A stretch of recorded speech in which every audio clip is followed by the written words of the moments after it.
ایک بھائی نے کہا کہ انہوں نے کہا کہ وہ پیشاب میں ایک شخص احتیاط نہیں کرتا، پانی استعمال نہیں کرتا، جب اس کو سمجھایا جائے تو کہتا ہے یار مریں گے تو غسل ہو تو جائے گا ایک دفعہ ہی۔ دیکھیں پہلی بات تو کہ یہ جملہ کہتے ہی یہ دائرہ اسلام سے باہر ہونے کا حکم دیا جائے گا، کیونکہ اس نے نبی کریم صلی اللہ علیہ وسلم کی حدیثوں کا مذاق اڑایا ہے، قرآن کی آیات کا مذاق اڑایا۔ اللہ تبارک و تعالیٰ فرماتا ہے وَمَا آتَاكُمُ الرَّسُولُ فَخُذُوهُ وَمَا نَهَاكُمْ عَنْهُ فَانْتَهُوا، یہ رسول جس چیز کا حکم دے تم اس حکم کو پورا کرو، اور جس چیز سے منع کریں اس سے باز آ جاؤ۔ اب نبی کریم نے پیشاب کے بارے میں کیا فرمایا؟ وَاسْتَنزِهُ مِنَ الْبَوْلِ فَإِنَّ عَامَّةَ عَذَابِ الْقَبْرِ مِنْهُ، سرکار نے فرمایا پیشاب کی چھینٹوں سے بچو کیونکہ اکثر عذاب قبر اسی وجہ سے آتا ہے۔ اب یہ مذاق اڑا رہا ہے، یہ مذاق میں تو اس نے کہا ارے ایک ہی ساتھ غسل کر لیں گے، غسل ہوگا تو صاف ہو تو جائے گا، اس کا مطلب ہے کہ اللہ کے نبی کا اللہ تعالیٰ فرماتا ہے حکم مانو، جس کام سے منع کریں اس کی کوئی اہمیت نہیں، اور نبی فرمائے پیشاب کی چھینٹوں سے بچو اور آپ کہیں کہ آخر میں کر لیں گے، تو یہ بہت بڑی بدتمیزی اور بد تہذیبی ہے۔ اور میں بڑی معذرت کے ساتھ یہ گزارش کرتا ہوں، بار بار کرتا ہوں، ناراض مجھ سے مت ہوا کریں، اس میں سب سے بڑا قصور ماں باپ کا ہوتا ہے جو بچوں کو کھڑا کر کے پیشاب کرواتے ہیں باتھ روم میں، اسے کھڑا کر دیں گے بیٹا کر لو، اسے دھار ماری سیدھی، نہ پانی ڈالا نہ کچھ، چڈی چڑھائی اور نکال کے لے گئی مائیں۔ بھائی اس کو فلش پر بٹھائیے، کموڈ میں بٹھائیے، اس کو صحیح طریقے سے پیشاب کرنا سکھائیے، اس کو پانی کا استعمال کرنا سکھائیے، نہیں سکھائیں گی مائیں، آدھا وہ باہر کرے گا آدھا اپنے پجامے کے اندر کرے گا، کوئی پرواہ نہیں۔ اگر یہ تبھی پھر یہ صورتحال ہوتی ہے، پھر نہ دین سکھاتے ہیں نہ کچھ۔ میری یہ کتاب آپ جس میں نے ابھی کہا نا طہارت کی کتاب لے لیں، اس میں جو استنجا کا چیپٹر ہے ضرور پڑھیے گا ایک دفعہ، بہت ہی بیسٹ چیپٹر، اور اس کو بھی پڑھوا دیجیے گا جو یہ نوجوان بہت بڑا وقت کا امام اعظم بنا ہوا ہے۔ یہ حرام اور گناہ کبیرہ ہے پیشاب کی چھینٹیں لگنا، کیونکہ اس سے عذاب ہوتا ہے، ٹھیک ہے؟ تو اس کو پیار سے لیکن سمجھائیں، لڑائی جھگڑا نہ کریں۔ میں تو ویسے ہی تھوڑا سا سمجھا دیتا ہوں ذرا سخت لہجے کے اندر بھی، کیونکہ یہ بہت ہی ہمارے ہاں بہت ہی برا نظام چل رہا ہے، گھروں کے اندر ماحول نہیں، اسکول کالج یونیورسٹی میں بچیاں پڑھ رہے ہیں ان کو مسائل معلوم نہیں، کیونکہ ہمارے سلیبس ماشاءاللہ اتنے ہائی 7ویں آسمان کے سلیبس ہیں ہمارے کہ جو بچوں کی ضرورت کا ہے، پوری تعلیم حاصل کرنے کے باوجود بڑی بڑی ڈگریاں لینے والوں کو یہ تک مسائل معلوم نہیں ہوتے، پیشاب کے، غسل کے، وضو کے، کپڑے پاک کرنے کے، کچھ مسئلہ پتہ نہیں، کیونکہ یہ غیر اہم ہے ہمارے نزدیک۔ وہ سارے غیر اہم سلیبس میں چیزیں رکھ کر ان کو پڑھنے کے بعد بچہ بڑا قابل ہو جاتا ہے، ٹھیک ہے؟ ملکی اعتبار سے، دنیاوی اعتبار سے شاید آپ کا دعویٰ بالکل ٹھیک ہو، وہ بھی طالب علم صحیح پڑھے، اس کو بر وقت صحیح استعمال کرے، لیکن اگر آج وہ مر جاتا ہے تو آپ کا یہ سلیبس اس کے لیے کیا نافع ہوا؟ یہ پی ایچ ڈی کی ڈگری اس کو کون سا نفع دے گی؟ اللہ تعالیٰ یہ تو نہیں پوچھے گا کس نے پی ایچ ڈی کی، کس نے ڈاکٹریٹ کی ڈگری لی، کون ڈاکٹر ہے، کون پروفیسر، کون انجینئر، وہاں تو ان چیزوں کے بارے میں کوشچن ہوگا، علم حاصل کیوں نہیں کیا، فرض علوم۔ آپ کے نبی فرماتے ہیں طلب العلم فریضۃ علی کل مسلم، علم کا حاصل کرنا ہر مسلمان مرد و عورت پر لازم ہے، اس لیے اس کا تھوڑا خیال رکھیے۔ یہ تھا کہ اگر پھٹے پرانے کپڑے ہوں گھر میں تو کیا ان کو جلا سکتے ہیں؟ کر دیتے ہیں کہ ایسے کپڑے نہیں جلانے چاہیے، اگر ان کا اپنے تھوڑا بہت بھی وجود ہے تو کسی نہ کسی کام میں اس کو یوز کریں، جیسے ڈسٹنگ وغیرہ میں آپ استعمال کر سکتے ہیں، کوئی پوچھا وغیرہ لگانے میں استعمال کر لیں، لیکن جلانے کا کیا فائدہ چیز کو؟ تو جلائیں نہیں بلکہ اس طرح کی یوز کر لیں، یا کوئی غریب ہو اس کو دے دیں تو وہ پہن لے گا یا کسی کام میں اپنے استعمال کر لے گا۔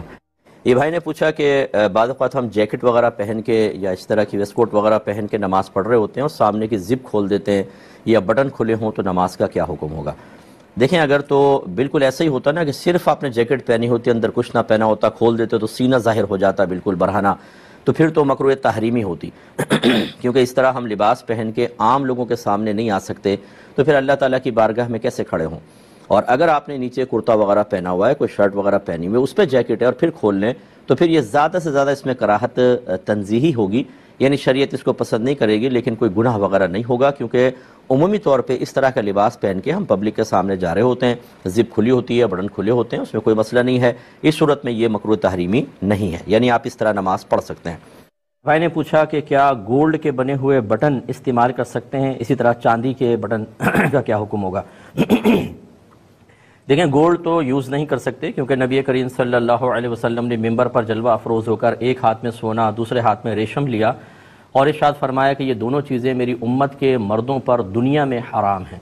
تو لہذا جب مطلقاً سونے کو حرام قرار دے دیا تو کسی بھی شکل میں اس کا استعمال جائز نہیں ہوگا۔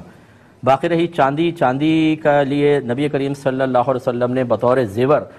صرف ایک انگوٹھی کی اجازت دی، وہ بھی 4.5 ماشا سے کم وزن کی ہو، اس کے علاوہ چاندی کو حرام نہیں کیا، اس لیے اس کی گنجائش نکل سکتی ہے کہ چاندی کے بٹن استعمال کر لیں، اگرچہ نہ کریں تو یہ زیادہ بیسٹ ہے کہ اگر مطلقاً اس کو چاندی کو بھی زیور میں لے لیا جائے اور بٹنوں کو بھی چونکہ زینت کے لیے استعمال کرتے ہیں اس حکم میں لے لیں، لیکن بہرحال اس کا حکم اس طرح سونے کی طرح نہیں ہوگا، کیونکہ وہاں مطلقاً نبی کریم صلی اللہ علیہ وسلم نے اس کے استعمال کو منع کیا۔ خلاصہ کلام یہ ہے کہ گولڈ کے بٹن تو بالکل یوز نہ کریں، چاندی کے بھی نہ کریں تو بہتر ہے، لیکن کوئی کرے گا تو اس کا حکم سخت نہیں ہوگا۔ ایک فرماتے ہیں کہ کسی نے خواب میں اپنی زوجہ کو طلاقیں دے دیں، آنکھ کھلی تو پتہ چلا خواب ہے تو کیا خواب کی طلاقیں واقع ہوتی ہیں؟ تو نہیں واقع ہوتی، بلکہ اگر نیند میں بعضوں کو بڑبڑانے کی عادت ہوتی ہے، اگر وہ سو رہا ہے، واقعی سو رہا ہے اور زبان سے وہ الفاظ طلاق ادا کر دے تو یہ واقع نہیں ہوں گی، کیونکہ جب انسان حالت نیند میں ہوتا ہے تو اس کی عقل سلامت نہیں ہوتی، اور جب عقل سلامت نہ ہو اور انسان اس وقت الفاظ طلاق ادا کرتا ہے تو وہ طلاق واقع نہیں ہوتی، جیسے پاگل اور مجنون کی واقع نہیں ہوتی ہے۔ تو خواب کی طلاق کا کوئی اعتبار نہیں ہے۔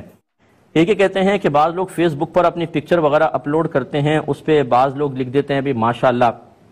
تو پکچر پہ ماشاءاللہ کہنا کیسا ہے؟ دیکھیں، جو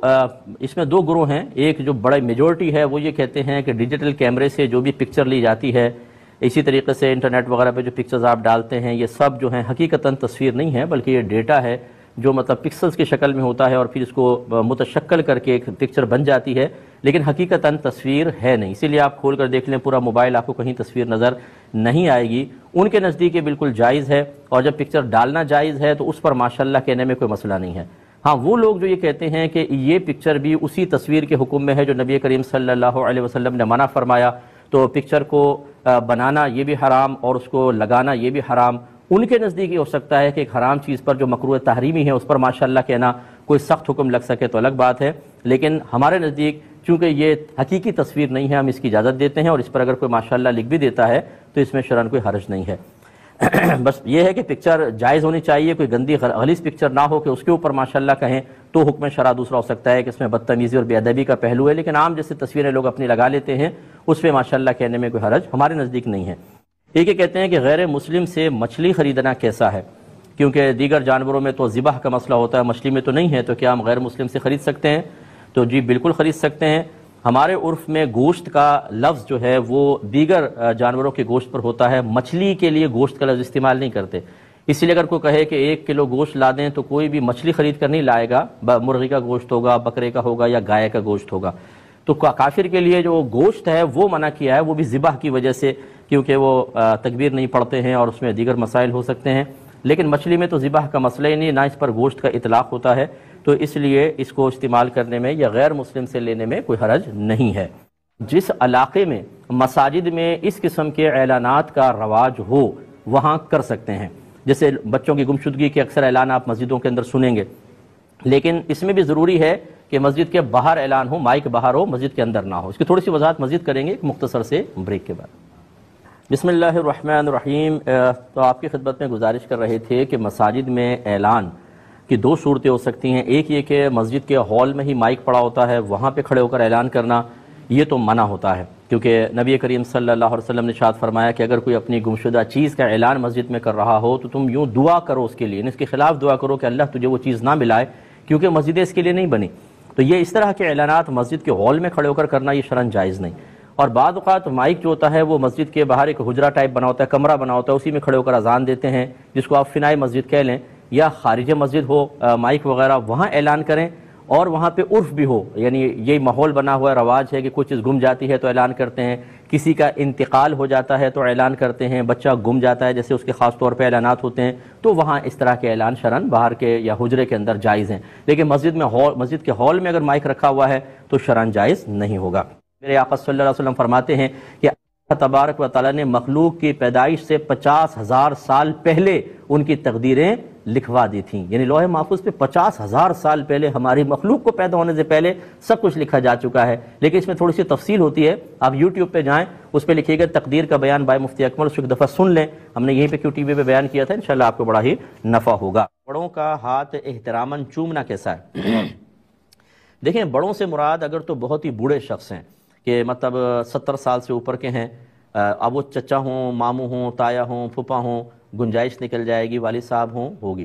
اچھا، اگر اس سے کم ہیں تو پھر محرم کو دیکھیں گے، جیسے والد صاحب اگر ینگ بھی ہیں لیکن والد صاحب ہیں، بچی ان کا ہاتھ چوم سکتی ہے۔ اسی طرح سگا چچا ہوتا ہے، تایا ہوتا ہے، احتراماً ہاتھ اگر چومنے کا رواج ہے، جائز ہے، کیونکہ محرم ہے، نامحرم نہیں ہے۔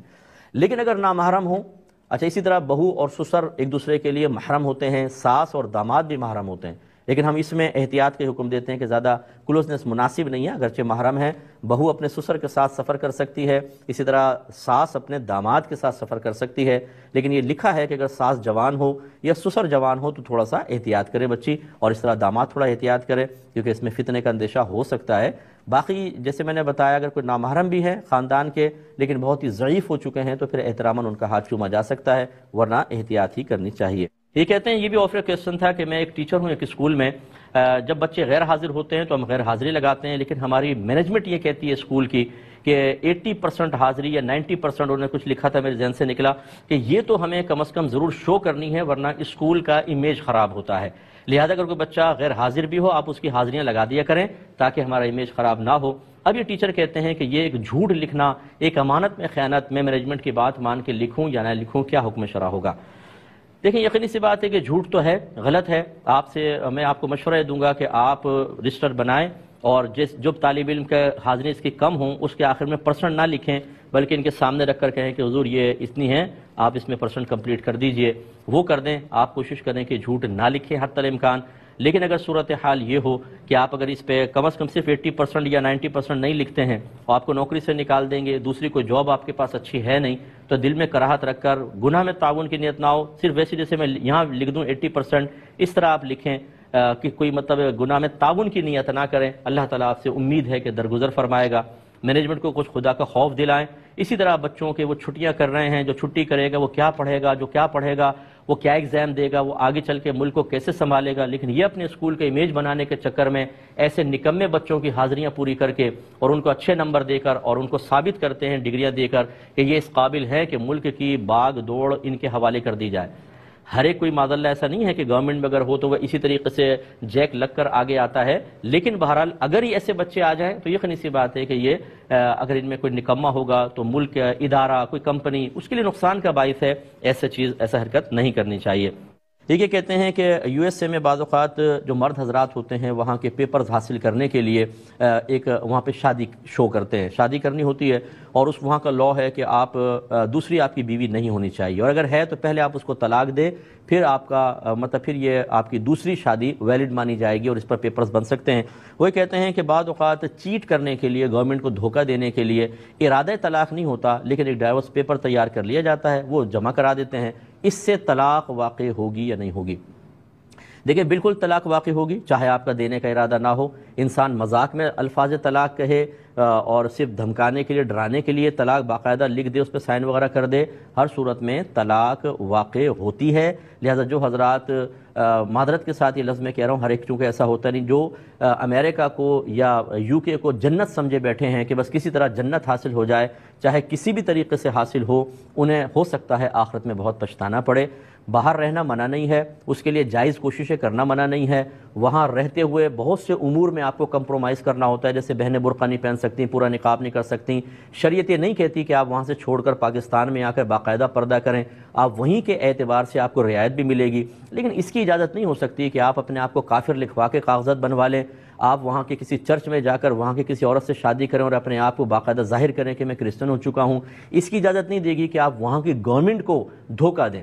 اگر کوئی حربی کافر بھی ہو، دھوکہ اور جھوٹ تو اس سے بھی شرعاً جائز نہیں ہوتا، چاہے جائے کہ ہم صرف اپنے ذاتی مفادات کے لیے اپنے اسلام کو اور اپنے مسلمان ہونے کو ذلت پر پیش کرنے کے لیے تیار ہوتے ہیں، ہمیں کوئی پرواہ نہیں ہوتی، مجھے سکون مل جائے، مجھے آسائش مل جائے، میری آنے والی نسلوں کے لیے آسانیاں پیدا ہو جائیں، چاہے میں شریعت کے خلاف جاؤں، چاہے میں گناہ کروں، چاہے میں دھوکہ دوں، یہ کیا مناسب چیز ہے؟ آپ سوچئے، ایسا نہیں ہونا چاہیے۔ اگر آپ کا امپلائی کوئی آپ سے ایسا کرے، آپ کو چیٹ کرے اور آپ کے ساتھ یہ معاملات کرے تو یقیناً آپ اس ناراض ہوں گے اور ناپسند کریں گے۔ بہرحال طلاق واقع ہو جائے گی اور اس کی زوجہ کی عدت سٹارٹ ہو جائے گی، چاہے اس نے مزاحاً لکھا ہو، چاہے کسی اس طرح ضرورت کے تحت لکھا ہو، چاہے طلاق دینے کا ارادہ نہ ہو، ہر صورت میں طلاق ہوگی۔ ایک یہ کہتے ہیں کہ کوئی یہ کہتا ہے کہ طلاق دے کر یہ کہتا ہے کہ یہ تو قسمت میں لکھا تھا، میں مجبور محض تھا، اس معاملے میں صحیح کیا ہے؟ دیکھیں یہ گناہ ہے یہ کہنا کہ جی میں مجبور محض تھا ایسے مسائل میں کہ جس میں ہم کوئی فیصلہ کر سکتے ہیں، جس میں ہمارے ارادے کا عمل دخل ہو، مثال کے طور پر یہی کفر، اسلام، نیکی، بدی، صحیح، غلط، طلاق کا واقع کرنا نہ کرنا، اس میں اگرچہ ارادہ الہی کار فرما ہوتا ہے، لیکن ہمیں بھی یک گونا یعنی ایک جہت سے ہمیں بھی کچھ نہ کچھ اختیار ہوتا ہے۔ ہم مجبور محض نہیں بنائے گئے ہیں۔ اگر ایسا ہوتا تو پھر مکلف بنانے کا مطلب ہی کیا تھا؟ پھر تو سب کچھ جب اللہ کی مرضی سے ہے، مجبور محض ہے، تو حساب کتاب کس چیز کا رہا؟ جنت دوزخ میں کیوں ڈالا جائے گا؟ یہ تو یقینی سی بات ہے کہ انسان اپنے قدرت و اختیار سے کوئی چیز کرتا ہے، صحیح اختیار کرتا ہے اس کا انعام ملے گا، اور غلط اختیار کرتا ہے تو اس کی سزا ملے گی۔ ورنہ تو ہر کافر کہہ سکتا ہے کہ میں نے کفر اختیار کیا، میرا کیا قصور، میں مجبور محض تھا، اللہ نے مجھے کافر رکھا۔ پھر ایک مسلمان کا کیا کمال کہ وہ یہ کہے کہ جی میں بعمل مسلمان ہوں، متقی پرہیزگار ہوں، میں نے جنتیوں والے عمل کیے، اس کا تو کوئی کمال نہیں، وہ تو اللہ کا کمال ہے۔ حالانکہ قرآن عظیم میں اللہ تعالیٰ نے کفار کی جا بجا مذمت فرمائی ہے، اور نیک پرہیزگار متقی مسلمانوں کی حوصلہ افزائی فرمائی ہے، ان کی مدح فرمائی ہے، ان کے لیے انعامات کا تذکرہ فرمایا ہے۔ لہٰذا یہ بالکل غلط ہے۔ آپ یوٹیوب پہ جائیں اور وہاں پر ہمارا تقدیر کا بیان پڑھا ہوگا، لکھیے گا تقدیر کا بیان بائی مفتی اکمل، اس کو ایک دفعہ پورا آپ اچھی طرح سنیں، کیونکہ یہاں وہ مقام یہ مقام ایسا نہیں ہے کہ اس میں میں پوری تفصیل کے ساتھ آپ کو تقدیر کا مسائل ذکر کروں۔ صرف اتنا پوائنٹ ہے یاد رکھیں جو میں نے ضمن نبی عرض کیا کہ جتنے بھی اس طرح کے مسائل ہیں، کفر، اسلام، نیکی، بدی، ہدایت، گمراہی، صحیح، غلط، اور اسی طرح آپ کا فیصلہ کرنا کہ طلاق دوں یا نہ دوں، یہ چیزیں جو ہیں سب یہ اس میں ہمیں اختیار ہوتا ہے، اسی وجہ سے غلط اختیار کرنے کی بنا پر ہمیں سزا ملتی ہے، اور صحیح چیز اختیار کرنے پر اللہ کا انعام ملتا ہے۔ اس کے علاوہ باقی چیزوں میں ہم مجبور محض ہیں۔ صحیح بات یہ ہے، یعنی پیدا کب ہوں گے، لڑکا ہوگا، لڑکی ہوگی، کس کی کس سے شادی ہوگی، اگرچہ اس میں ہم بھی چوائس کرتے ہیں، لیکن اللہ نے مقرر کیے ہوئے ہیں۔ اس میں ہمیں عمل کا حکم ہے، لیکن نتیجہ وہی نکلے گا جو اللہ تعالیٰ نے ہمارے لیے لکھ دیا ہے۔ یہ انہوں نے پوچھا کہ ان نابالغ بچوں کے مال پر زکوٰۃ بنے گی کہ نہیں بنے گی؟ دیکھیں بچے، نابالغ بچے چاہے کروڑوں پتی ہی کیوں نہ ہوں، ان کے مال پر زکوٰۃ نہیں ہوگی، کیونکہ زکوٰۃ فرض ہے، اور کسی بھی چیز کا کسی پر فرض یا واجب ہونا یہ بلوغت کے بعد ہی ہوتا ہے۔ جب تک بچہ نابالغ ہوگا اس پہ کوئی چیز فرض یا واجب نہیں ہے، لہٰذا یہ مال بچوں کا جب تک وہ نابالغ ہیں چاہے کروڑوں روپے ہوں کوئی اس پہ زکوٰۃ نہیں ہوگی۔ ہاں جب وہ بالغ ہو جائیں گے اور پھر اس مال پر 1 سال گزرے گا، اس کے بعد 1 سال پورا گزرے گا، پھر جو مال ہوگا اس کے اوپر زکوٰۃ نکلے گی، لیکن نابالغی کے ایام میں کوئی زکوٰۃ نہیں ہوگی۔ اور اچھی طرح یاد رکھیے کہ اسلام کی روح سے بچی جو ہے یہ 9 سے 15 سال کے درمیان بالغ ہوتی ہے، یعنی 9ویں سال میں فرض کر لیں کہ اس کو حیض آ گیا یا احتلام ہو جاتا ہے، یا بچی کی شادی کر دی اور وہ پیگننٹ ہو جاتی ہے مثال کے طور پہ، تو بالغہ ہوگی۔ 9 سال سے 15 سال کے درمیان جب یہ ہو جائے تو بالغہ، لیکن اگر ایسا کچھ بھی نہ ہو تو 15 سال کے بعد بلوغت کا حکم لگے گا۔ اور لڑکے میں بلوغت کی عمر 12 سے 15 سال کے درمیان ہے، اسے احتلام ہو جائے اور یا پھر وہ اس کی مثلا شادی کر دی اور اس کی زوجہ پیگننٹ ہو جائے تو یہ علامت ہے اس کے بلوغت کی۔ لیکن اگر 12 سے 15 سال کے درمیان ایسا کچھ بھی ظاہر نہ ہو تو 15 سال کے بعد لڑکا بھی بالغ ہوگا۔ گویا کہ دونوں کے بلوغت کی انتہائی عمر 15 سال ہے، لیکن ابتدائی عمر مختلف ہے، لڑکی کی 9 سے 15 اور لڑکے کی 12 سے 15۔ یہ اس لیے میں نے وضاحت کر دی، ہو سکتا ہے کہ آپ یہ سمجھیں کہ بچہ 18 ایئرز میں ایڈلٹ ہوتا ہے، یہ آپ کے دنیاوی قانون کے اعتبار سے ضرور ہے، لیکن شرعی اعتبار سے جب بچے 15 سال کے ہو جائیں گے تو اب 15واں سال پورا ہو گیا، اس کے بعد 1 سال گزرے گا تو ان کے مال پر زکوٰۃ بننا شروع ہو جائے گی۔ یہ ذرا ذہن میں رکھیے گا۔ غیر گناہ کو گناہ کہنا گناہ ہوتا ہے، اسی طرح گناہ کو غیر گناہ کہنا یا یہ کہنا یہ گناہ نہیں ہے، یہ بھی گناہ ہوتا ہے۔ یہ کیا کہتے ہیں کہ بعض اوقات والدین کسی غلط چیز کے اوپر ضد کرنے بیٹھ جاتے ہیں، اس صورت میں اولاد کیا کرے؟ خاموش ہو جائے، یا پھر ان کو تھوڑا بہت جبر اور سختی کر سکتے ہیں، جس کی انہوں نے مثال یہ دی کہ والدین بیماری کی طرف آ رہے ہیں، اب احتیاط کا کہیں، دواؤں کا کہیں، تو وہ ضد پکڑ لیں کہ نہ ہم احتیاط کریں گے نہ دوا کھائیں گے، اور نہیں اگر اولاد تھوڑا بہت ان کو سمجھاتی اور اختیار کر لے تو ان کے بیمار ہونے کا اندیشہ ہے، تو کیا حکم شرع ہوگا کہ یہاں تھوڑی بہت سختی کر سکتے ہیں؟ دیکھیں چونکہ سختی کے اوپر نصوص قطعیہ وارد ہو گئی، اس لیے ہم تو منع ہی کریں گے کہ سختی نہ کریں، ڈانٹے ڈپٹے نہیں، اونچی آواز سے بات نہ کریں، ہاں ریکویسٹ کرتے رہیں۔ اب اگر وہ نہیں استعمال کرتے تو بہرحال وبال تو پھر انہی کے اوپر جائے گا اور تکلیف بھی وہی سہیں گے، اگرچہ ان کے ذریعے سے تکلیف اولاد کو بھی ہوتی ہے، اور بعض اوقات اولاد کا خرچہ بڑھ جاتا ہے۔ یہ والدین سے بھی گزارش ہے کہ اپنی ضدوں کو چھوڑ کر کچھ اولاد کا بھی خیال کریں۔ اگر ابھی آپ علاج کروا لیں، ہو سکتا ہے کہ 50، 100، 200 ہزار کے اندر ہو جائے، آپ زیادہ بیمار ہو جائیں گے، ہاسپٹل میں جائیں گے، 50، 60 ہزار کا خرچہ آئے گا۔ ایسی ضدیں قطعاً غیر مناسب ہیں، لیکن بہرحال ہم یہ کہیں گے کہ جی نرمی سے آپ بات کریں، سختی یہاں پر کرنا بالکل شرعی طور پر جائز نہیں ہوگا۔ یہ کہتی ہیں میری ساس جو ہیں وہ بہت گالی گلوچ کرتی ہیں، برا بھلا کہتی ہیں، ڈسہارٹ کرتی ہیں، گھر سے بار بار باہر کر دینے کی دھمکیاں دیتی ہیں، اگرچہ نمازی بھی ہیں، روزے بھی رکھتی ہیں، دیگر چیز معاملات بھی کرتی ہیں، کیا حکم شرع ہوگا؟ دیکھیں بڑے چھوٹوں کو اگر مثبت انداز سے ڈانٹیں اور صحیح غلطی پر ڈانٹیں تو بالکل ان کو شرعی طور پہ حق حاصل ہوتا ہے، لیکن جب یہ لمٹ کراس کر جائے، بڑا یہ سمجھے کہ میری آخرت میں کوئی گرفت ہوگی نہیں، چھوٹا چاہے اسی طرح شوہر اگر یہ سمجھے کہ میری تو کوئی گرفت ہوگی نہیں، ماں باپ یہ سمجھیں کہ اولاد کو ہم جیسا مرضی کریں ہماری کوئی گرفت ہوگی نہیں، تو یہ غلط ہے۔ پھر اگر آپ لمٹ کراس کر کے کسی کو ذلیل کریں، بے عزت کریں، اس کی بار بار دل آزاری کریں تو یاد رکھیں کہ میدان محشر میں گرفت ہوگی۔ صحابہ کرام علیہم رضوان نے پوچھا یا رسول اللہ، ایک عورت ہے وہ نماز روزہ حج زکوٰۃ سب کرتی ہے اور اچھا بہترین چیزیں صدقہ کرتی ہے، لیکن اپنی زبان سے پڑوسیوں کو تکلیف پہنچاتی ہے۔ نبی کریم صلی اللہ علیہ وسلم نے ارشاد فرمایا کہ لا خیر فیہا ہی فی النار، کہ اس میں کوئی بھلائی نہیں اس عورت میں، وہ جہنم میں جائے گی۔ پھر عرض کیا رسول اللہ، ایک عورت ہے جو زیادہ بڑا صدقہ نہیں کرتی، پنیر کے ٹکڑے صدقہ کرتی ہے لیکن اپنے زبان سے کسی کو تکلیف نہیں پہنچاتی۔ سرکار صلی اللہ علیہ وسلم نے ارشاد فرمایا کہ ہی فی الجنہ، وہ جنت میں ہے۔ جتنی میری بہنیں یہاں سماعت فرما رہی ہیں، اگر بزرگ ہیں، میری مائیں سماعت فرما رہی ہیں، ساسیں ہیں، اگر آپ مائیں ہیں، خدارہ ایسا نہ سلوک کریں، اپنی آخرت کی فکر کریں۔ آپ نے عنقریب قبر میں جانا ہے، کیوں کسی کو تکلیف دیں اپنی زبان سے، اپنے ہاتھ سے؟ یہ بڑا وبال ہے، آخرت کا بہت بڑا وبال ہے کہ آپ چاہیں گی کہ بہو کی وجہ سے آپ پھنس جائیں آخرت میں؟ ایسا نہ کریں، ٹھیک ہے نا؟ نرمی، شفقت، پیار، محبت کریں۔ غلطی ہوتی ہے بچوں سے، آپ کی بیٹی سے بھی ہوتی ہوگی، آپ کیا توقع رکھتے ہیں اب اس کے ساس اسی طرح رویہ اختیار کرے جیسا آپ نے اختیار کیا ہے؟ اگر نہیں تو بس پھر وہی طریقہ اختیار کریں جو آپ یہ چاہتی ہیں کہ میری بچی کے ساس میری بچی کے ساتھ رویہ اختیار کریں، نرمی کریں۔ اچھا بہویں بھی کم نہیں ہیں،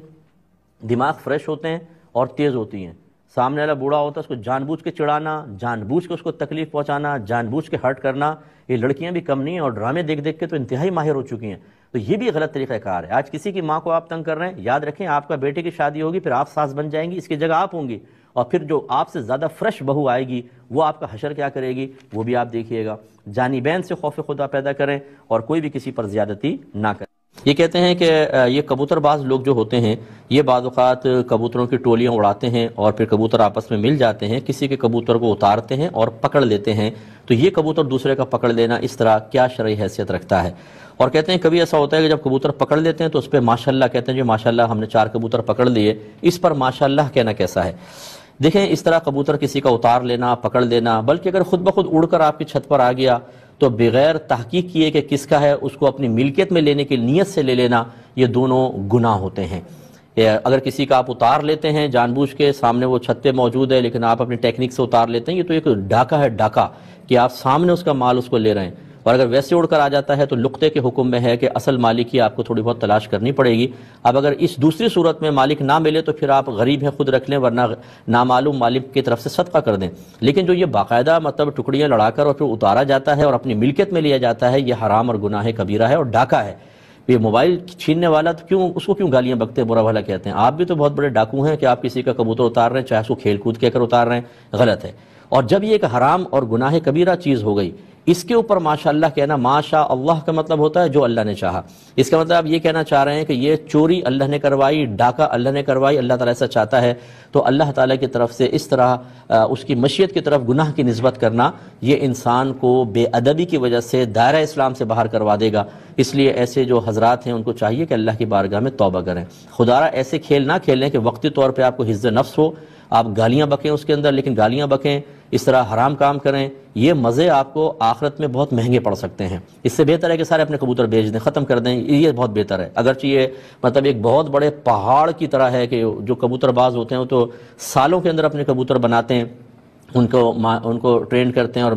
پوری زندگی وقف کر دی ہے۔ بعض تو مجھے ایسے سے پتہ چلا کہ ان سے میرے استاد ہیں، یہ سفید داڑھی پوری زندگی گزار دیجیے کبوتروں کے اندر، کیا فائدہ وہ اپنے خوار ہو کے آپ نے اتنی پوری زندگی گزار دی، اب آخرت میں کہ کبوتر تو نہیں بچائیں گے نا۔ تو اس لیے سمجھانا یہ مقصود ہے بہرحال کہ اگر کوئی کبوتر اڑاتا بھی ہے تو یہ بھی صحیح نہیں ہوتا، چھتوں پہ بے پردگی وغیرہ، لیکن اس طرح غصب کر لینا، اس پہ ماشاءاللہ کہنا، یہ بہت ہی خطرناک ہے۔ اللہ کی بارگاہ میں توبہ کر لیں، یہی بہتر ہے۔ والدین کا خیال نہ رکھنے والی اولاد سے کیا قطع تعلق کر سکتے ہیں؟ دیکھیں ایک بات تو اچھی طرح یاد رکھیں کہ جب بچوں کی شادیاں ہو جائیں، والدین اگر محتاج ہوں، محتاج ہونے کا مطلب ان کو رہائش چاہیے، لباس چاہیے، کھانا پینا، اور آج کل کے تقاضے کے اعتبار سے علاج معالجہ بھی ہمیں شامل کرنا چاہیے، تو یاد رکھیں جتنی بھی اولادیں سب پر ان والدین کی کفالت برابر ڈیوائیڈ ہوگی۔ یعنی بعض اوقات ہم جو بیٹے کے ساتھ، جس بیٹے کے ساتھ ماں باپ ہم سمجھتے ہیں یہی کرے گا، یا لڑکے کریں گے لڑکیاں نہیں، ایسا نہیں ہے۔ ہر ایک اولاد کے اوپر، مثلا 3 بیٹے ہیں 3 بیٹیاں، تو سب کو برابر برابر کنٹریبیوشن کرنی ہوگی اور اپنے ماں باپ کی کفالت کرنی ہوگی۔ اب فرض کر لیں کہتے ہیں کہ اگر اولاد نہیں خیال کر رہی تو کیا اس بنا پر ہم قطع تعلق کر سکتے ہیں؟ تو دیکھیں قطع تعلق تو نہیں کر سکتے، لیکن اگر اولاد ایسی ہے کہ والدین کا خیال نہیں کرے اور آپ یہ سمجھتے ہیں کہ ہمارے تھوڑے بہت اظہار ناراضگی سے یہ اپنے ماں باپ کے خیال کرنے کی طرف آ جائیں گے، اور اگر ہم اس طرح نہ کریں تو یہ بے پرواہ رہیں گے اور اپنے والدین کا خیال نہ کرنے کی بنا پر آخرت میں قابل گرفت ہو کر ندامت، شرمندگی، رسوائی اور ذلت کا سامنا کریں گے، تو چلیں ہم ان کو ذلت سے بچا لیں، تو یہ ایک حکمت ہوگی۔ اب اس طرح تھوڑا بہت اظہار ناراضگی کرنے میں کوئی حرج نہیں ہے، لیکن مکمل قطع تعلق کر لینا یہ اس کی اجازت نہیں ہوگی۔ کوشش کریں ان بچوں کو سمجھائیں کہ کتنا کھا لو گے اور کب تک کھا لو گے، جو اپنے ماں باپ کے ساتھ کر رہے ہو ذہن میں رکھیں آپ کی اولاد آپ کے ساتھ ایسا کرے گی اور ہو سکتا ہے اس سے کہیں زیادہ برا کرے، اس لیے اپنے ماں باپ کا خیال کریں، انہیں پیار محبت دیں، ان کی خدمت کریں، تو آپ کی اولاد یہ سب دیکھ رہی ہوگی۔ اللہ تبارک و تعالیٰ آپ میں اگر اخلاص ہوا، اس اخلاص کی برکت سے آپ کے اولاد کو توفیق دے گا، وہ انشاءاللہ آپ کی خدمت کرے گی۔ یہ کہتے ہیں کہ اگر ایک نمازی نماز پڑھ رہا تھا، ایک شخص کو چھینک آئی، اس نے زور سے کہا الحمدللہ اور نمازی کو سن گئی۔ اب حدیث میں ہے کہ جب تم کوئی چھینک لے اور الحمدللہ کہے تو تم جواب میں یرحمک اللہ کہو، اگر واحد مذکر سامنے تو یرحمک اللہ، اللہ تجھ پر رحمت نازل فرمائے۔ تو یہ کہتے ہیں کہ کیا نمازی نماز ختم کرنے کے بعد جواب دے گا؟ تو جی ہاں، فقہ نے یہ فرمایا اگر نمازی حالت نماز میں کسی کی چھینک کی الحمدللہ سن کر جواب کی نیت سے حالت نماز میں ہی یرحمک اللہ کہے گا، نماز ٹوٹ جائے گی، فاسد ہو جائے گی، نئے سرے سے نیت کرنی پڑے گی، لہٰذا وہ اس وقت جواب نہ دے، جب نماز ختم ہو جائے اس کے بعد پھر یرحمک اللہ کہہ دے۔ یہ کہتے ہیں کہ اگر میں سنت نماز پڑھ رہی ہوں 4 رکعت یا 2 سنت، تو کیا ان میں ایک ہی سورت پڑھ سکتی ہوں؟ تو جی بالکل پڑھ سکتی ہیں، سنتوں کے اندر بلا کراہت ہر رکعت میں آپ ایک ہی سورت پڑھ سکتی ہیں، اس میں کوئی حرج نہیں، چاہے آپ کو مزید کوئی یاد ہوں یا نہ ہو۔ ہاں اگر آپ فرض پڑھ رہے ہیں تو آپ کو پتہ ہے 4 فرض میں پہلی 2 میں قرات ہوتی ہے، آخری 2 میں نہیں، ان میں اگر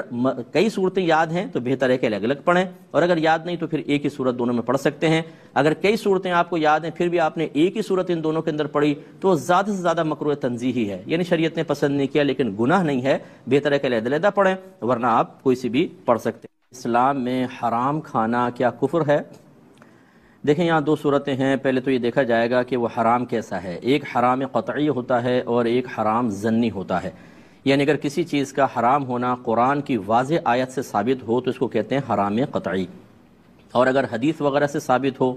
یا کسی ایسی آیت سے ثابت ہو جس میں بہت زیادہ مفسرین یا مجتہدین کلام کر سکتے ہیں، ایک اپنی رائے سے کہنے اس کا مفہوم یہ ہے، دوسرا یہ کہہ سکتا ہے نہیں اس کا مفہوم یہ ہے، تو اسے کہتے ہیں، اس سے یا حدیث سے کوئی حرمت کسی چیز کی ثابت ہو وہ ظنی ہوتی ہے۔ یہ پہلے 2 چیزیں ذہن میں رکھیں، ایک حرام قطعی ہوتا ہے، ایک حرام ظنی ہوتا ہے۔ پھر اب یہ حرام قطعی جو ہے اگر کوئی اس کو حرام سمجھ کے کھا رہا ہے، جیسے سود ہے، جیسے شراب وغیرہ ہے، تو پھر وہ کافر تو نہیں ہوگا، گناہ گار ضرور ہوگا، گناہ کبیرہ کا مرتکب ہوگا لیکن کافر نہیں۔ اور اگر اس حرام قطعی کو حلال سمجھ کر کرے گا تو پھر وہ دار اسلام سے خارج ہو جائے گا، کافر ہو جائے گا۔ مثلا کوئی کہے میں تو سود کھاؤں گا اور میرے نزدیک یہ بالکل جائز ہے، معاذ اللہ ثم معاذ اللہ، تو اس نے حرام قطعی کو حلال اور جائز کہا، یہ دار اسلام سے خارج ہو جائے گا۔ حرام ظنی جو ہے جس کے اندر گمان ہے کہ ایک کی رائے ہے کہ یہ حرام ہے، دوسرے کی رائے ہو سکتی ہے کہ یہ حرام نہیں ہے، صرف مکروہ ہے، اس کو اگر کوئی حلال سمجھ کر کھائے تو کافر تو نہیں ہے، گمراہ ہوگا شدید، اور اگر حرام سمجھ کے کھائے گا گناہ گار ہوگا، یعنی حلال سمجھ کے کھائے گا تب بھی گناہ گار ہے، حرام سمجھ کے کھائے گا تب بھی گناہ گار ہے، لیکن اس میں دونوں صورتوں میں کافر نہیں ہوگا، شدید قسم کا گمراہ ضرور کہلائے گا، خصوصاً جب کہ بڑے بڑے علماء اس کو منع کر رہے ہوں تو پھر یہ بہت بڑی جرأت ہے، پھر یہ کہہ سکتے ہیں اس کے بارے میں، اگر بڑے بڑے علماء اس کو منع کر رہے ہوں اس چیز کو، ہے حرام ظنی، کہ بھئی احتیاطاً آپ تجدید ایمان، تجدید نکاح کریں کیونکہ آپ نے اس حرام کو حلال کہا ہے، لیکن پھر بھی اس میں ہلکا حکم ہوتا ہے کیونکہ یہ حرام قطعی نہیں ہوتا ہے۔ ایک انہوں نے کہا کہ اگر کوئی چیز گرم ہو اور ہم اس میں پھونک مارنا چاہیں، پھونک مار کے ٹھنڈا کرنا چاہیں، حالانکہ حدیث پاک میں پانی میں پھونک مارنے سے منع کیا گیا، تو ایسا کر سکتے ہیں کہ ہم کوئی ذکر یا سورت وغیرہ پڑھ کے پھر دم کرنے کی نیت سے پھونک مار لیں؟ تو جی بالکل صحیح ہے، نبی کریم صلی اللہ علیہ وسلم نے جو پھونک مارنے سے منع فرمایا اس کو اگر عقلاً دیکھا جائے تو اسی لیے کہ کچھ بیکٹیریاز ہوتے ہیں جو فضا میں اڑ رہے ہوتے ہیں، اگر آپ پھونک ماریں گے تو آپ کے پھونک کے زور سے وہ پانی میں چلے جائیں گے، لیکن اگر آپ کوئی بابرکت چیز پڑھتے ہیں تو نبی کریم صلی اللہ علیہ وسلم کا خود کچھ پڑھ کر پانی پہ دم کرنا ثابت ہے۔ ویسے تو میرے آقا صلی اللہ علیہ وسلم کی پھونک مبارکہ میں تو ویسی برکت تھی، کوئی کیا چیز جاتی، لیکن ہم اس سے ایک نتیجہ اخذ کر سکتے ہیں، کیونکہ جب ہم اس سنت کو پورا کریں گے اور دم کی پھونک ماریں گے تو پانی میں جائے گا، تو وہ تو نبی کریم کی پھونک تھی، ہماری پھونک تو اتنی بابرکت نہیں ہے، یعنی ایسی نہیں ہے کہ بیکٹیریا نہ آئے، لیکن امید ہے کہ سنت کی تکمیل کی برکت سے اللہ تعالیٰ ان جراثیم کو جو ہماری پھونک کے ذریعے پانی تک پہنچے یا چائے تک پہنچے انہیں ختم فرما دے گا، اور ان کے مضر اثرات اس چائے کے اندر یا پانی کے اندر منتقل نہیں ہوں گے۔ تو کوئی ذکر کر کے جیسے بسم اللہ الرحمن الرحیم پھونک مار کے پھر پی لی، پھر بسم اللہ پڑھ کے پھونک مار لی، اس طریقے سے آپ پی سکتے ہیں۔ اگر کسی کو استحاضہ ہے تو آگے انہوں نے مسئلہ پوچھا، عرض کرتے ہیں استحاضہ کا مطلب ہوتا ہے بیماری کا خون۔ تو یہ آپ میری کتاب لے لیں، طہارت کے مسائل و احکام، یہ بہت ضروری کتاب ہے، ہر گھر میں ہونی چاہیے کہ طہارت کے بنیادی اور تقریباً تمام ضروری مسائل اس میں درج ہیں۔ تو ایک حیض ہوتا ہے، ایک نفاس ہوتا ہے، ایک استحاضہ ہوتا ہے۔ حیض تو جو ہر ماہ ایک ریگولر بلیڈنگ ہوتی ہے، عورت کے لیے جو صحت کی علامت بھی ہوتی ہے، بہت ضروری ہے، اور جب وہ حاملہ ہو جاتی ہیں تو یہی رحم سے آنے والا خون بچے کی غذا بننا شروع ہو جاتا ہے۔ اور ایک نفاس ہوتا ہے کہ جب بچہ پیدا ہوتا ہے تو 40 ڈیز تک، زیادہ سے زیادہ 40 ڈیز تک جو بلیڈنگ ہوتی ہے وہ نفاس کہلاتی ہے۔ ہاں اگر 2-3 دن میں بلیڈنگ بند ہو جائے تو بس عورت کو نہا کر غسل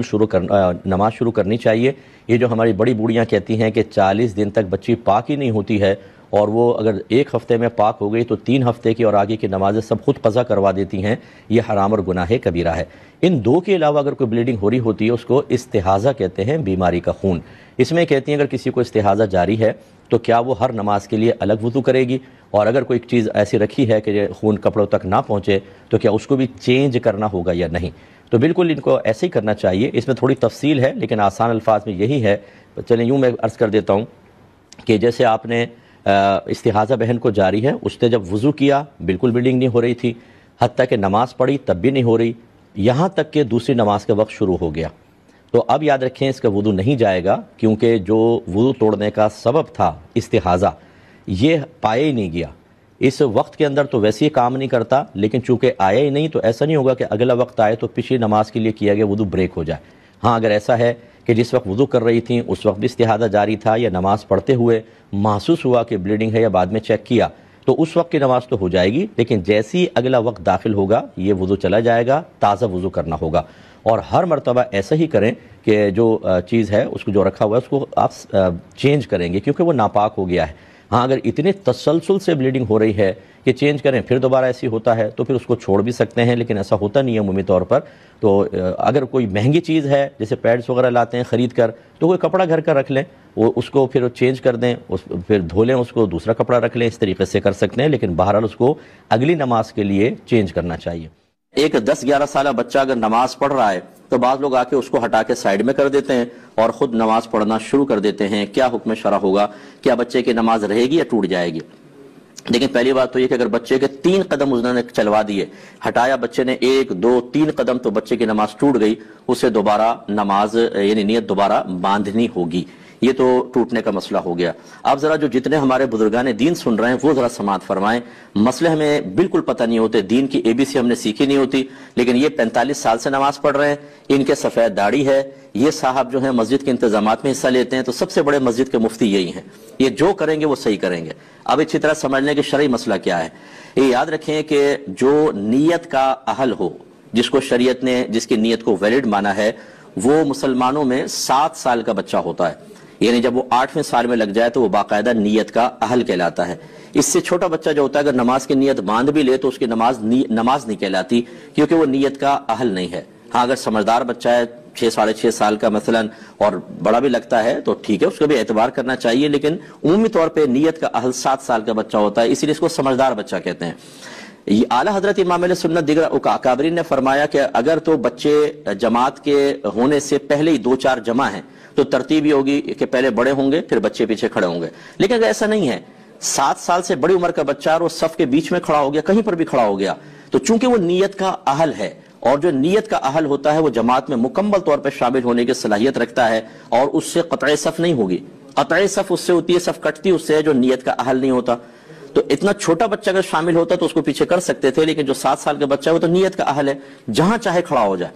اب یہ صاحب آ کے اس کو پیچھے کرنا شروع کر دیتے ہیں، کیوں کر رہے ہیں آپ یہ بتائیے؟ کہاں سے آپ نے شرعی مسئلہ سنا کہ 7 سال کا بچہ کو بھی آپ پیچھے کریں گے؟ اور بعض تو اس سے بڑھ کر ایک نادانی کو ثبوت دیتے ہیں، بچوں کہتے ہیں بیٹا صف کے کونے میں چلے جاؤ۔ کیوں چلے جائیں؟ اگر وہ صف پہ کھڑے ہونے کے قابل نہیں ہے تو کونے میں بھی صف ہے، وہاں کیوں بھیج رہے ہیں آپ؟ لیکن کچھ پتہ نہیں ہے دین کا، کچھ پتہ نہیں ہے کہ کیا ہے مسئلہ، وہاں چلے جائیں۔ تو اب 10-11 سال کا بچہ تو یہ بہت بڑی عمر کا بچہ ہوتا ہے، کہاں 7 سال، کہاں 10-11 سال کا بچہ، اسے پیچھے کرنے والا گناہ کبیرہ کا مرتکب ہے، شدید گناہ کبیرہ۔ اس لیے کہ نبی کریم صلی اللہ علیہ وسلم نے نمازی کے آگے سے گزرنا منع کیا اور فرمایا کہ گزرنے والا جانتا کہ میرے اس گزرنے میں کیا گناہ ہے تو وہ اس قدم کو اٹھانے سے جو اس نے نمازی کے آگے سے گزرنے کے لیے اٹھایا وہاں پر 40 سال تک کھڑے رہنا پسند کر لیتا، لیکن گناہ نہ کرتا۔ جہاں قدم اٹھانا، سامنے سے نکلنا گناہ ہو، وہاں آپ یہ کندھے سے پکڑا، آپ نے یہ دھکیل دیا اس کو پیچھے اور خود آ کے کھڑے ہو گئے، یہ اتنا بڑا حرام اور گناہ کبیرہ جو آپ کر رہے ہیں، اس کے کوئی آخرت میں وبال نہیں ہے۔ لیکن چونکہ آپ کی داڑھی ہے، چونکہ آپ 45 سال سے نمازیں پڑھ رہے ہیں، کیونکہ آپ کے بال سفید ہو گئے ہیں، اس لیے جو چاہے کریں۔ تو اس لیے جو ہمارے ایسے بزرگ سن رہے ہیں، کوئی میرا خدا نہ خواستہ کسی کی تحقیر کرنا مقصود نہیں ہے، لیکن جو جہالت کا مظاہرہ کرے گا اس کو عزت دینے کا بھی شریعت نے حکم نہیں دیا ہے۔ ایسے لوگوں کو خدا کا خوف کرنا چاہیے۔ اور بچے ویسے ہی ہمارے مسجدوں میں نہیں آتے، یہ اس قسم کے لوگ جو ڈانٹ ڈپٹ کے ادھر جاؤ، کونے میں جاؤ، کیوں بیچ میں کھڑے ہوئے، پیچھے دھکا دے رہے ہیں، بچے مایوس ہو کے چلے جاتے ہیں۔ اس سے بہتر ہے کہ آپ مسجد میں نہ آئیں، کیونکہ آپ کو پتہ ہی نہیں کہ کیا کرنا ہے کیا نہیں کرنا، آپ الٹا گناہگار ہوں گے۔ آخری وقت اپنا وہاں پہ اپنے گھر پہ اللہ اللہ کریں، یہ زیادہ بہتر ہے آپ کے لیے، چہ جائے کہ آپ بغیر علم کے مسجد میں آ کے فتنہ فساد کریں۔ بعض اوقات بچے اتنا شور نہیں کرتے جتنے اس قسم کے لوگ شور مچاتے ہیں، اتنا شور ہوتا ہے، چیخ چیخ کے بچوں کو کہہ رہے ہوتے ہیں۔ بھائی اگر وہ بچے شور مچا رہے ہیں مسجد میں، غلط کر رہے ہیں، لیکن آپ جو ڈبل شور مچا رہے ہیں وہ تو خلاصے کلام یہ ہے کہ برا نہ مانیں، ہمارے الفاظ بعض اوقات آپ کو سخت محسوس ہوں گے، لیکن اگر نبی کریم صلی اللہ علیہ وسلم ایسی چیز ملاحظہ فرماتے تو آپ اسی طرح جلال میں تشریف لاتے ہیں۔ اصل میں ہم نے تو پڑھی نہیں حدیثیں، سرکار کی رحمت کے واقعات تو پڑھے ہیں، ذرا جلال کی بھی پڑھ لیں کہ نافرمانی رب پہ سرکار صلی اللہ علیہ وسلم کس طرح جلال میں تشریف لاتے تھے۔ یہ اس وجہ سے ہماری مسجدوں کا بیڑا غرق ہو چکا ہے۔ جو لوگ صاحب علم نہیں ہیں وہ ایسے بھی آپ کو ملیں گے کہ اگر کوئی عالم سمجھانے لگے گا وہ اس کے خلاف ہو جائیں گے، نہیں ہم جو کر رہے ہیں وہ صحیح کر رہے ہیں، آپ غلط کہہ رہے ہیں۔ صرف اپنی ایگو، انا، صرف اپنا وہ پن، بڑا پن، اور یہ سوچنا کہ اگر میں ان کی مان لوں گا تو پوری مسجد کہے گی آپ کو تو پتہ نہیں تھا، اس آپ نے آپ کو جھوٹی عزت کے دائرے میں لانے کے لیے اور جھوٹی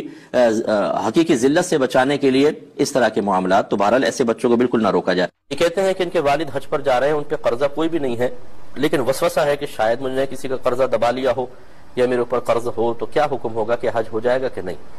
دیکھیں یہاں تو صرف ایک موہوم سا خیال ہے یا وسوسہ ہے کہ پتہ نہیں قرض ہوگا یا نہیں ہوگا۔ اگر یقینی طور پر بھی والد پر قرض ہوتا اور وہ اس کی ادائیگی سے قبل ہی حج کرتے تو حج کی فرضیت کی ادائیگی پر کوئی فرق نہ پڑتا۔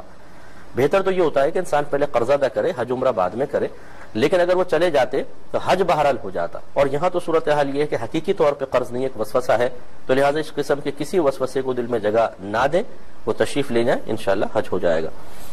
یہ کہتے ہیں کہ بھائی بہن جو ہیں وہ غلط فہمی کا شکار ہونے کی بنا پر ہم سے بدظن ہو جاتے ہیں اور بد دعائیں دیتے ہیں،